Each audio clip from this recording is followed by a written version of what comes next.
En todo ese proceso, ahora, ¿qué sucede? Como se empezaron a abrir por todos lados, por todos lados, los portales por todos lados, ya no es uno que canaliza, sino que toda la información empieza a llegar por todos lados. ¿Eso qué implica? Que nos tenemos que hacer responsables ahora nosotros de esa información. Ya no es a uno al que tenemos que echarle la culpa, sino que es a todos, ¿no? Entonces, en este momento que empezó con la democracia y la libertad de expresión, ahora con las redes a través de la informática, implica que todos tenemos la oportunidad de ofrecer nuestra información, de canalizar la información y tomar responsabilidad a través de esa información, ¿no?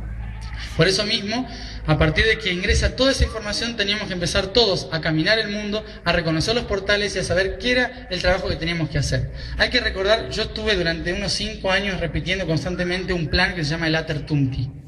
¿Escucharon? Sí. Alguno lo he repetido varias veces, yo no sé cómo no se aburre. Sí. En ese tiempo he ido explicando el Atertumti. Atertumti, plasmar el cielo en la tierra. ¿Esto qué implica? No sé si lo habrán notado, pero en este último tiempo mucha gente ha querido salir corriendo del planeta. ¿Ah? Y dicen, vamos a hacer esto para ascender, vamos a la 5ª dimensión, ¿no?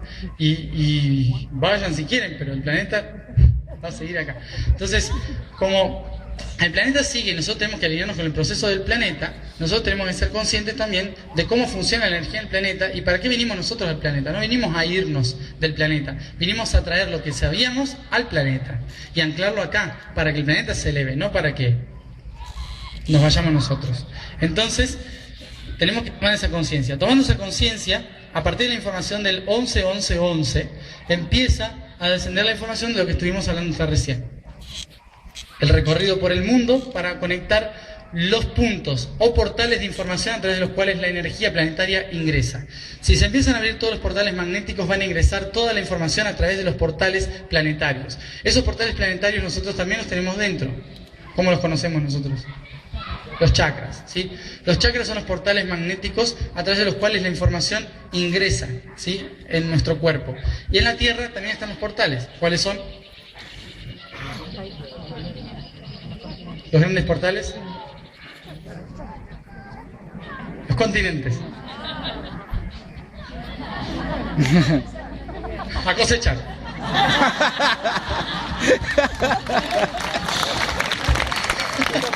Hay unas semillitas muy buenas que vienen de... Empecemos a hablar de agronomía otra vez. No, entonces, los continentes, ¿sí? Desde febrero lo vengo diciendo. Está todo bien. ¿Ah? Los continentes. Entonces, los 7 continentes representan los 7 chakras del planeta que se están activando y por donde ingresa esa información. Nosotros tenemos chakra base, chakra sacro, chakra plexo, corazón, laringio, tercer ojo, corona. Los básicos que tenemos, después tenemos por todos lados, ¿no? Pero los básicos que tenemos. En esos chakras que tenemos ahí, la Tierra también los tiene. Y se acuerdan todos de la Kundalini, todos saben lo que es la Kundalini. ¿Sí? ¿Alguien no? Más o menos. Entonces, en esa energía que se va moviendo desde el chakra a chakra, que los hindúes lo llaman Kundalini, es esa frecuencia que va uniendo toda la conexión de todos los chakras para que se eleve y se empiecen a purgar los portales para que ingrese de una manera mejor la energía. Ingresa de esta manera y cuando pasa la Kundalini ingresa de esta manera, ¿no? Se canaliza todo de golpe. Entonces, lo que hay que hacer es trabajar con esa energía. Y las células, la sangre, es la que, y los nervios, el sistema nervioso y endocrino es el que va trabajando toda esa energía vital para que se active cada chakra y se empiecen a iluminar los puntos, la información ingrese y luego se conecte todo el sistema. Primero, los chakras bases, obviamente es lo que cuesta. Si en nuestro cuerpo tenemos las glándulas, tenemos la sangre, la energía de los nervios, lo que va moviendo toda esa frecuencia, en el planeta tenemos a la humanidad. ¿Sí? La humanidad es la sangre del planeta. Entonces nosotros teníamos que movilizar la energía desde la base hasta la cabeza para conectar en conciencia todo esto para que después el sistema completo pueda canalizar la luz de lleno. Ese fue nuestro rol en conjunto. Entonces, ¿qué tuvimos que hacer? Hace 400.000 años empezar por el chakra base, África. ¿Se acuerdan de eso? Sí. Alguno por ahí no estuvo, pero muchos seguro que sí. Hace 400.000 años empezamos a migrar. ¿Migrar por qué? Porque empezamos a seguir el magnetismo. Si algún humano no estaba conectado en ese momento, seguía los animales que seguían el magnetismo, seguían el clima que seguía el magnetismo, ¿sí? Entonces empezamos a seguir por África, empezamos a migrar. Cuando empezamos a migrar nos fuimos hacia la India y hacia Australia, Indonesia. ¿Y eso qué implicó? Que nos vamos al chakra sacro, ¿sí? Australia, Indonesia, la India, todo este territorio que es el chakra sacro. Luego pues, seguimos migrando hacia el Tíbet, nos conectamos en Siberia, en Japón, en Indochina, en todo el territorio norte, plexo, ¿sí? Con centro el Karakorum, que son las montañas del Tíbet, el Himalayas. Este territorio entonces es el plexo solar. Empezamos ahí el proceso de reconocimiento, de civilización, de conexión con los otros pueblos, demás. Luego seguimos por los montes Urales, por dos venas, ¿sí? Por los montes Urales. Llegamos hasta Europa, el corazón, y por otro lugar hacia el estrecho de Bering en Norteamérica. Migrando hacia Europa empezamos a activar durante 5.000 años toda la frecuencia y la energía del cardíaco. Esto implica la expansión, ¿sí? La expansión de toda la energía. Por lo tanto, todo lo que hizo Europa fue expandirse, llevar la energía hacia todo el planeta, de cualquier forma, ¿no? Positiva o negativamente, como lo quieran ver. Llevó la energía a todo el planeta y conectó el planeta a través de una especie de globalización, el colonialismo. Después de ahí, llegamos a Norteamérica, en los últimos 1000 años, 800 años o así, que la energía vital del planeta se empezó a anclar en el chakra laríngeo, en las rocosas, y por lo tanto nosotros empezamos también a tomar conciencia de lo que representaba ese chakra, el chakra laríngeo. Por eso mismo los pueblos que llegaron a esa tierra empezaron a activar esa tierra en función del chakra laríngeo. Por eso mismo franceses, holandeses, ingleses, escoceses, todos los que llegaron en aquel entonces a Norteamérica, empezaron a comunicar y empezar a dar la frecuencia de la comunicación. Por eso mismo, el inglés y el francés se convirtieron en aquel entonces en la lengua mundial, las lenguas mundiales, pero también sus mensajes de democracia, de república, de libertad, de nacionalismo, globalización, tecnología, cientificismo y un montón de cosas que fueron surgiendo desde Norteamérica y que nos conectaron hasta el día de hoy. Pero ¿qué sucede? La energía vital del planeta está llegando aquí, es decir, al Titicaca, entre los países Perú, Bolivia, Chile y Argentina, dirigiéndose hacia Patagonia. ¿Eso qué implica? Que empezó a ingresar en la glándula pineal. Como empezó a ingresar en la glándula pineal, se empieza a activar el tercer ojo, y el tercer ojo se va a activar desde a partir de ahora, en los próximos 200 años, generando una nueva visión, así como genera una nueva comunicación, una expansión, un reconocimiento, una creación, un impulso. Desde aquí generamos la conciencia, la visión. Por eso mismo Sudamérica tiene un rol fundamental, pero no porque solamente le toca ahora a Sudamérica, sino por algo fundamental también. La energía vital del planeta, la Kundalini planetaria, llega justo ahora a Sudamérica en el mismo instante en que todos los ciclos galácticos se cierran. 12.000 años, 26.000 años, 2.000 años, 5.000 años, todos esos ciclos terminan ahora. Por lo tanto, el nuevo ciclo empieza con la energía vital dentro de Sudamérica. Esto ya lo sabían los antiguos hace mucho tiempo. Por eso mismo intentaron cuidar este continente de que nada le pase y de que permanezca virgen hasta el momento en que la humanidad esté preparada para canalizar la energía correctamente en este continente. ¿Qué sucedió? En la historia, lo que fue sucediendo es que todas las culturas antiguas venían a Sudamérica a tener contacto con los pueblos aborígenes. Estoy hablando desde la época de Lemuria y la época de Atlántida. Luego, cuando terminaron esas civilizaciones, pasaron a otro nivel. Esas civilizaciones empezaron a ser persas, fenicios. También desde Japón llegaron también celtas, vikingos, egipcios y un montón de otros pueblos del Mediterráneo, del Medio Oriente, de Asia, que empezaron a llegar, del norte de Europa, que empezaron a llegar también hasta el Caribe, y del Caribe pasando por el Amazonas, y del Amazonas hasta la Patagonia. En todo ese proceso que fueron haciendo, viniendo a estas tierras, tuvieron contacto con todos los pueblos. Dentro de acá, por ejemplo, los comechingones, pero también por los guaraníes, por los ranqueles en el sur, por los mapuches, con todos han tenido comunicación en su momento, pero el imperio que más ha tenido comunicación han sido los mayas y los incas, ¿no? Porque obviamente representaban una nación mucho más grande. Los pueblos que tuvieron contacto con los aborígenes se perdieron mucho y desaparecieron, pero sí llevaron los mapas a Medio Oriente que representaban esta tierra y cómo los aborígenes les contaban que esta tierra era una gran madre, era una madre importante para la humanidad y que debía ser cuidada y sanada. ¿no? Entonces ellos iban a ser los guardianes durante ese tiempo. Por eso mismo, las culturas antiguas, por más que algunos eran muy brutos, decidieron no asentarse en Sudamérica. Entonces se quedaron todos en sus continentes, dejando Sudamérica a cargo de los aborígenes. ¿Qué sucedió? Esos mapas permanecieron y la sabiduría de los continentes, de la energía planetaria, del cambio de eras, de todos esos procesos, estaban en Oriente Medio como algo natural. Hasta que, mucho tiempo antes, lo que sucedió fue que empezaron a venir personas que hablaban de que la información general no venía de la Tierra, sino que venía del centro del universo y de la galaxia. Por eso mismo empezaron a nombrarse ellos portadores de un mensaje del monoteísmo. Por ejemplo, Horus, ¿sí? Hace mucho tiempo que él decía la energía viene desde el centro de la galaxia y empezó a hablar de un montón de cosas también respecto al monoteísmo, que la importancia de aquel entonces, con la política de aquel entonces y demás, pero como en ese momento los humanos no estaban preparados todavía para entender lo que era el monoteísmo, lo convirtieron a él en un dios básico. Entonces lo convirtieron en un dios, a su familia, a su tía, a su abuelo, a todo el mundo. Entonces todos se convirtieron en dioses y de repente vino tiempo después otro, Akenatón. Estoy hablando de la historia más mediterránea, obviamente. Entonces llegamos a Akenatón y Akenatón dijo lo mismo, pero que era un descendiente de Horus. Pero también todos dijeron, no es fácil rezarle a un solo dios cuando yo pesco y no puedo rezarle al mismo que le va a dar de comer al que está en el campo. Entonces no hubo emoción. El censo no apoyó y por lo tanto otra vez politeísmo. Volvió otro descendiente de Akenatón, de Horus y demás, que se llamó Yeshua, Jesús. Cuando llega Yeshua a Medio Oriente, estudiado desde los templos de Egipto, empieza a dar el comunicado de lo mismo, monoteísmo, del mensaje, del amor, etcétera, etcétera. Obviamente en relación al proceso histórico que estaban viviendo en ese instante. Habla de todo eso, ¿y qué sucede? Todas las personas que lo escuchaban empezaron a creer que él era el camino hacia ese universo, hacia ese Dios. Entonces lo convirtieron en un Dios. Pero ¿qué pasa? Cuando todas las personas a su alrededor decían no, porque somos politeístas, porque esto, porque lo otro, entonces lo que hicieron esos seguidores cristianos fue poner sobre él todos los dioses básicos, ¿no? Era mucho más fácil. Entonces dijeron, si todos los dioses están en uno solo, listo. Entonces le pusieron todos los atributos a todos los dioses que había por ahí, ¿no?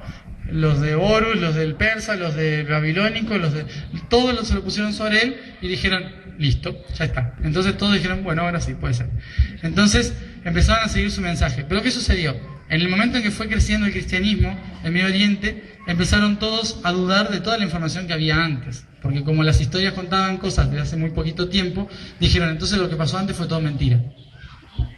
Bueno, como no había pasado nada real hace mucho tiempo, lo que sucedió fue que empezaron a tomar toda esa información y quemarla, matar a todo el mundo que hablaba de todo eso. ¿Se acuerdan de la biblioteca de Alejandría? ¿Sí? La quema de Alejandría, templos de Babilonia, Medio Oriente. Hubo un montón de quema de información, de matanza de aquellos que eran alquimistas, de todos los que tenían información antigua. Y se bloqueó todo el sistema antiguo. Obviamente no solamente fueron los cristianos, sino que fueron muchos otros también, que también querían el monoteísmo a su manera, ¿no? Entonces empezaron todos a borrar esa información. Muy pocos de ellos, sectas, como le llamaron, guardaron esa información en templos debajo de la tierra para que nadie los encuentre. Toda la historia de lo que había pasado. Entonces, ¿qué sucedió? Empezaron a llegar desde... en ese momento que el cristianismo empezó a tomar auge, hubo tratados que se fue en la capital a Roma y que, bueno, empezaron a hacer el Vaticano y todo esto.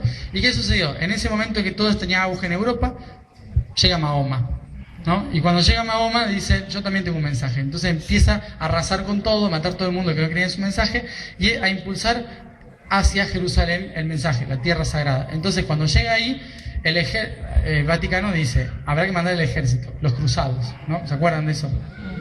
Cuando mandan los cruzados, llegan a Medio Oriente y empiezan a matar a todo el mundo. Empiezan a romper todo lo que había, las murallas, todo esto, hasta que un grupo de esos cruzados encuentra un templo escondido debajo de la tierra donde había un montón de información. Esa información, entre otras redes de templos que había por ahí, decía un montón de historias, no vamos a entrar en tema de eso, pero había un montón de historias dentro de las cuales había mapas, ¿sí? Y esos mapas y esas historias también hablaban de otra entidad muy importante, la cual también habían tomado en cuenta los cristianos con la imagen de María. La antigüedad, no sé si se acuerdan, pero hace varios miles de años, antes toda esencia era cocreación. Entonces todos los seres, la humanidad sabía que todos los procesos los hacía la cocreación. La naturaleza se había cocreado, la humanidad se había cocreado, los árboles, todo se había cocreado. Por lo tanto, tenía que ser, ¿quién creaba todo eso? Alguien que pudiera gestar todo eso. Por lo tanto, llamaban a la naturaleza la madre y al universo la madre. Como el sol estaba siendo gestado, el sol también era llamado la madre sol, ¿sí? Madre sol, madre luna, madre tierra, madre árbol, madre... Todo era la madre, ¿sí? Era la gran madre, que era el universo mismo, que estaba en constante proceso de gestación, ¿sí? De nacimiento, de parto. Como estaban en eso, todos creían en esa gran madre. ¿Qué hicieron? Cuando apareció María, le pusieron sobre ella todas las historias de esa gran madre.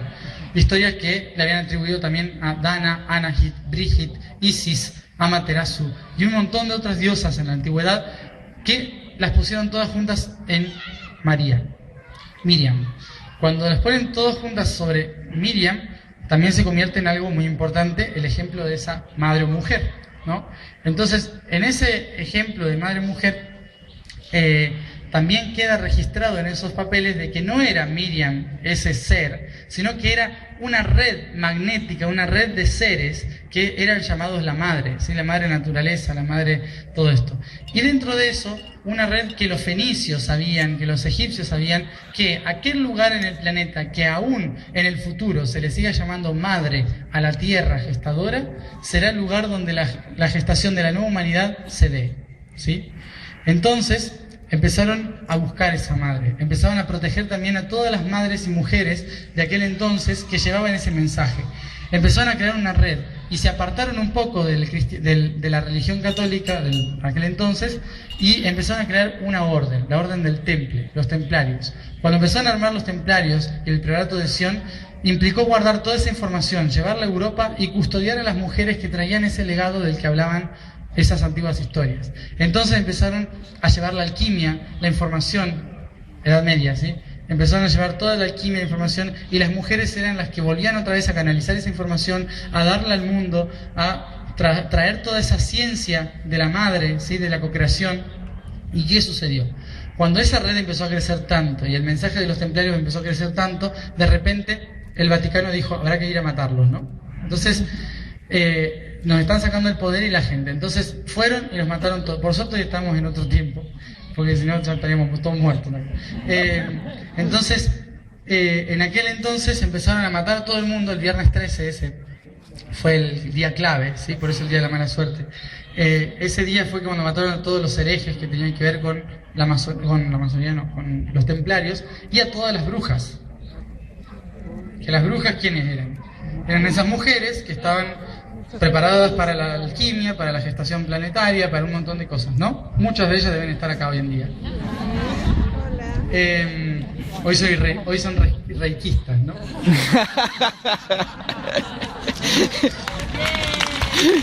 Han transmutado muchas cosas. Entonces, desde aquel entonces toda esa red planetaria se empezó a gestar con la mujer, pero empezó a reinar el hombre. Por eso mismo empezó a llamarse el Dios Padre. ¿Por qué? No porque creían que el hombre era lo más, sino porque empezaban a dirigirse. Y como ahora eran los ejércitos los que dirigían la verdad del pueblo, entonces era una cultura direccional y piramidal. Por eso mismo el hombre, la esencia masculina fue la que empezó a regir. El Dios Sol, ¿sí? Y el Dios sobre la tierra, Jesús o quien sea. Entonces, en ese momento que fue pasando toda esa historia, ¿qué sucede? Cuando matan a todos los templarios, toman toda la información, la ocultan, pero dentro de ello había mapas, y esos mapas eran los de América. Como había mapas de América, hechos por los vikingos, hechos por los babilonios, hechos por un montón de culturas, dijeron, habrá que ir ahí, porque todos hablaban de lo importante que era esa tierra. Entonces había que ir a buscarla. ¿Por qué? Ahora hablamos energéticamente. Energéticamente el planeta mueve las energías de esta manera, ¿sí? Por todas las cordilleras, por todo el mundo. Menos en Norteamérica y Sudamérica. Norteamérica y Sudamérica la mueven en espiral, de norte a sur, constantemente, de sur a norte, del polo norte al polo sur. Como las cordilleras van de esta manera, en lugar de así como van en el resto del mundo, la energía es diferente. Y aquel que controla desde Alaska hasta la Patagonia, controla la energía mundial. Básicamente. ¿Qué hicieron entonces? Obviamente dijeron, vamos para allá, ¿no? Habrá que ir a aquellas montañas. Entonces, ¿qué hicieron? le pidieron a los españoles, que eran los únicos grandes navegantes con los que se llevaban bien, porque como que con los anglosajones mucho no. Entonces les dijeron a los españoles, hay mapas que nos dicen que podemos ir para allá. Hay un montón de riquezas, vayan y consigan todas las riquezas. Nosotros mandamos a algunos de nosotros, jesuitas sobre todo. Entonces pusieron los jesuitas, los del ejército de Dios, y los mandaron todos para acá. Cuando llegan acá, empiezan a controlar todas las montañas. Si se fijan, no les interesaba la costa de Brasil ni la costa este de Estados Unidos. Les interesaba expandirse por las Rocosas y los Andes, ¿sí? Naturalmente sucedió eso. Fueron por esos territorios intentando llegar hasta Canadá, hasta el actual Canadá y hacia la Patagonia. Pero en el medio se encontraron con civilizaciones, cosas que no se esperaban, ¿no? Entonces se encontraron con los mayas, con los incas, con los aztecas, con todos los otros pueblos. ¿Qué sucedió? Para los españoles fue muy fácil, dijeron, vamos a darle espejitos, y todo bien. Como los mayas ya estaban esperando el fin de un tiempo, entonces dijeron, bueno, si ya llegaron, pasen, ya que estamos, ¿no? Entonces, pasen ustedes. Pasaron, fue todo muy fácil, muy sutil. Entraron todos, los españoles dijeron, qué fácil que es matar a esta gente. Y después empezaron a llegar también los jesuitas. ¿Qué hicieron? Encontraron los templos, encontraron los escritos, encontraron todo y dijeron, esta gente ya sabe de lo que estábamos hablando. Entonces vamos a intentar utilizar esa misma energía. ¿Qué implicó eso? Construir ermitas, iglesias, encima de las pirámides, encima de las piedras sagradas, en los templos, en los lugares de culto, en la naturaleza, en los puntos donde ellos sabían que estaba la energía magnética desde el Norteamérica hasta Sudamérica, y controlar todo eso con la red de la cristiandad. Tomando todos esos puntos de energía implicaba que a partir de ahí el Vaticano podía obtener la energía del mundo. Fíjense que a partir de ese momento el cristianismo llegó hasta Japón, ¿no? Llegó por todos lados y los españoles empezaron a conquistar un montón de tierras, un montón de cosas por todos lados. Pero ¿qué pasó? Para poder canalizar correctamente la energía y obtener poder necesitaban construir muy altos. Y los únicos que podían construir muy altos no eran católicos, ni cristianos, eran los masones. ¿Se acuerdan de los masones? ¿Todos los ubican? ¿Se acuerdan cuándo empezaron? Siglo XIV más o menos por ahí, pero en realidad venían de antes estudiando en Medio Oriente, en Turquía, en Armenia, en Egipto, en Grecia, en un montón de lugares, y a partir del siglo XIV-XV empezaron a construir, pero construir según los patrones de Medio Oriente, a través de la sabiduría de Medio Oriente. ¿Qué sucedió? Como no tenían dinero ellos, pero sí sabían las técnicas, y el Vaticano tenía el dinero, pero no sabía las técnicas, entonces no quedó otra. Se unieron y dijeron, ustedes construyan las catedrales. Entonces los masones empezaron a construir catedrales. ¿Pero de qué manera? No construían catedrales para el Dios cristiano, construyeron catedrales para la divinidad. Cuando construyeron catedrales para la divinidad, si uno va a una catedral masónica o con la intención masónica, si se pone en el centro de la cúpula, va a sentir lo mismo que la energía de dentro de una pirámide de Egipto, ¿no? Porque están construidas en la misma intención, con la misma frecuencia, la misma construcción, ¿sí? Por lo tanto, fue muy importante la construcción de los masones, porque cuando llegaron los masones a América, se dieron cuenta de que esa gente ya sabía arquitectura, ¿no? Y dijeron, pero estos ya saben lo que hay que hacer.